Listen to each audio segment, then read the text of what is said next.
देश की माटी तपोभूमि हरि ग्राम है, हरि बाला देवी की प्रतिमा, बच्चा बच्चा राम है, बच्चा बच्चा राम है।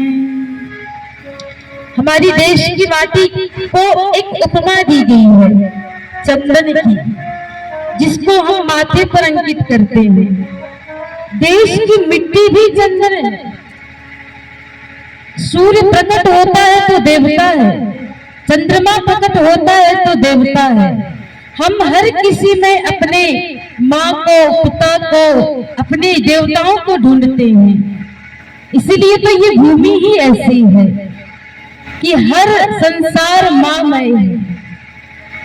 किसी ने कहा है, हम भीग रहे उन यादों में, अंतर मन से उठती सिसकन, माँ पुनः दर्श दो, बोलो कुछ, निज हाथ खिला भर दो पुलकन। हम अपने देश को भी माँ कहते हैं, जहाँ पर रहते हैं वो भी माँ है।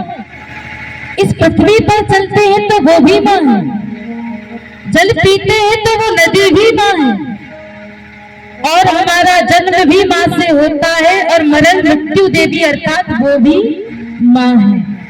इसलिए कहा जाता है, सर्वम फलविद मेवाहम नान्यदस्ति सनातनम। ये देवी पुराण का अर्थ श्लोक है, जो स्वयं भगवती ने कहा कि मैं ही सनातन हूँ, दूसरा कोई धर्म नहीं है। पर क्या करें, अपने ही लोग अपने से बट गए और दूसरों के विवरण को गाने लग गए। जहां पर पले बड़े उसे छोड़ करके कहीं और चले।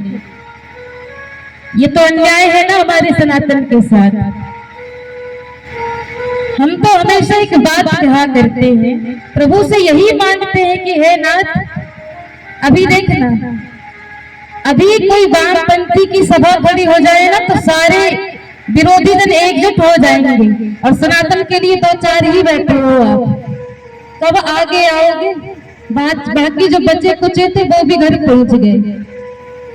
यही है ना, सारी आपकी कुर्सी खाली पड़ी है, जहां पर बैठने के लिए आपके लिए व्यवस्था की थी। जब आप एकजुट नहीं होगे तो आप क्या दिखाओगे समाज को, क्या शिक्षा दोगे आप समाज को? अभी किसी विधर्मी को आप अपशब्द कह दो तो सारे यमन एक साथ खड़े हो जाएंगे सड़कों पर, वही टोपी लगा करके विरोध करेंगे। आप तो चंदन भी नहीं लगाओगे और विरोध भी नहीं करोगे, और बात करते हो सनातनी की। इसीलिए तो कहते हैं, पहले स्वयं सुधरो फिर औरों को कहो। आप सनातन के लिए प्रेरित करो।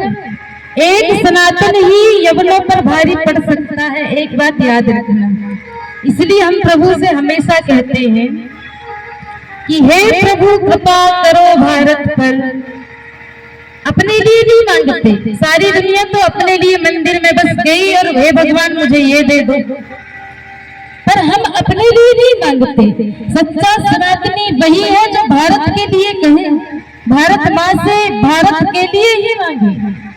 किसी ने बड़ा सुंदर कहा है कि हे प्रभु कृपा करो भारत पर, शेखर भगत सिंह बिस्मिल सब, मात्र 3 बलिदानी दे दो, अथवा राणा और शिवा से केवल 2 अभिमानी दे दो। अभिमान करो तो भारत का करना। फिर यहाँ पर कहा, लोह पुरुष दे दो पटेल का, या सुभाष सेनानी दे दो, और इतना भी नहीं करते तो हे प्रभु इस भारत को एक झांसी की रानी दे दो, एक झांसी की रानी दे दो। वही झांसी की रानी सारे अंग्रेजों पर, एक झांसी की रानी सारे अंग्रेजों की छक्के छुड़ाने के लिए काफी थी। ऐसी कई भी रानी थी, रानी दुर्गावती, रानी अविंतीबाई, लोक माता अहिल्याबाई, जिसने हमारे सोमनाथ मंदिर का पुनर्निर्माण कराया। कितनी बार हमारे मंदिर को यहाँ पर विध्वंस करे गए मुगलों के द्वारा, कितनी बार सोमनाथ मंदिर को तोड़ा गया। शायद आपको इतिहास पता हो, अपने बच्चों को यही इतिहास पढ़ा। जानकारी होना चाहिए कि हमारे इतिहास में, भारत के इतिहास में भगत सिंह ने क्या किया, शेखर बिस्मिल इत्यादि ने क्या किया। रानी की लक्ष्मीबाई कौन है जानते हो? रानी लक्ष्मीबाई का नाम मनु था, ब्राह्मण कुल की थी। पर महाराज यहाँ पर रानी लक्ष्मीबाई ने रानी दुर्गावती का इतिहास पढ़ पढ़ के देश के लिए समर्पित हो गई। ऐसे ही इतिहास अपने बालकों को पढ़ाओ, तब तो वो शिक्षा प्राप्त करेंगे। इतना दुख का विषय है, हमको मुगल धमकी देते हैं कि 1900 यहाँ पर 2047 में हम भारत को मुगलों का प्रांत बना देंगे। एक भी सनातनी डिगता नहीं, खड़ा नहीं होता, कैसे बना दोगे? ये कितना चिंता का विषय है। हमको हमारे हिंदुस्तान में रहकर के पलने वाले मुगल कहते हैं कि 2047 में हम अपना राज्य करेंगे। और क्या कहते हैं जानते हैं? आप तो न्यूज समाचार सुनते हो, विरोधी जन कहते हैं कि इस भारत को हम अपना राज्य बनाएंगे, अपना देश, अपना कंट्री बनाएंगे।